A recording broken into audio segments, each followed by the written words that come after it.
Hi. ജീവിതത്തിൽ തെറ്റുകൾ സംഭവിക്കുന്നത് സ്വാഭാവികമാണ്. അത് നമ്മുടെ ജീവിതത്തിൽ നാം എടുക്കുന്ന ചില തീരുമാനങ്ങളാവാം, അതുപോലെ തന്നെ നാം ജോലി ചെയ്യുന്ന സ്ഥലത്തെ പ്രശ്നങ്ങളാവാം. തെറ്റുകളില്ലാതെ ഒരാൾക്കും മുന്നോട്ട് പോകാൻ വേണ്ടി സാധിക്കുകയില്ല. പക്ഷേ ഈ തെറ്റുകളിൽ നിന്ന് നാം എപ്പോഴും ചിന്തിച്ചെടുക്കുന്ന ഒരു കാര്യം എന്താണെന്നറിയോ? ആ വ്യക്തി എന്നോട് എന്തുകൊണ്ടാണ് ഇങ്ങനെ പെരുമാറുന്നത്?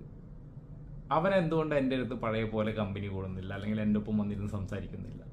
ഇത്തരത്തിലുള്ള ഒത്തിരി ചിന്തകളായിട്ട് നാം നമ്മുടെ തന്നെ മനസ്സിനെ ഒത്തിരി സ്ട്രഗിളിലേക്ക് നാം തള്ളിവിടുകയാണ്. നമുക്ക് ഒറ്റ കാര്യം ചെയ്താൽ മതി. നമ്മുടെ മനസ്സിൽ വന്നു ചേർന്നുള്ള ആ സമയത്തെ വികാരങ്ങളെ മനസ്സിലാക്കി, നമ്മുടെ പ്രശ്നമാണ്, നമ്മുടെ തെറ്റിനാണ് ഇതിനെല്ലാം കാരണമെന്ന് നാം മനസ്സിലാക്കിക്കൊണ്ട് മുന്നോട്ട് പോവുകയാണെങ്കിൽ, മറ്റുള്ളവരെ മാറ്റുന്നതിന് പകരം നാം നമ്മിലെ പ്രശ്നത്തിന് ഒരു ഹീലിംഗ് ആയിട്ട് മുന്നോട്ട് പോകാൻ സാധിക്കുകയാണെങ്കിൽ തീർച്ചയായും നമ്മുടെ ജീവിതം ഒരുപാട് സന്തോഷം നിറയും. നാം പോകുന്ന വഴിയിൽ മൊത്തം പരവതാനി ഇരിക്കുന്നതിനേക്കാളും എത്രയോ നല്ലതാണ് നമ്മുടെ 2 കാലുകൾ പരവതാനിയിൽ സെക്യൂർ ആക്കുന്നത്. അതുപോലെ തന്നെയാണ് നമ്മുടെ ജീവിതത്തിലും.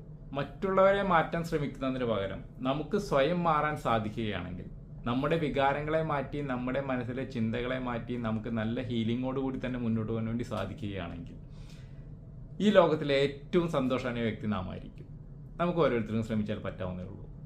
ഒന്ന് ശ്രമിച്ചു നോക്കൂ. Have A nice day.